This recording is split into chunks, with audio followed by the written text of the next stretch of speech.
This is buttermilk fried chicken, and I'm going to show you how I make it. Pour 2 cups of buttermilk in a large bowl. I know some people like to make their own, but thick and store-bought buttermilk is best in my opinion.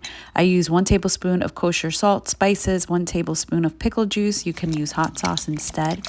1 egg, mix it well, and then place your bone-in, skin-on chicken legs and thighs, skin side down into the buttermilk. I marinate it for about 30 minutes, but overnight is best.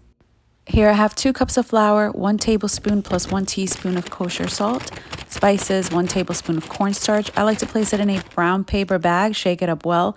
I like to do 3 pieces of chicken at a time, and I only coat it once. I like it super crispy, but not a thick, heavy crust, so only coat it once.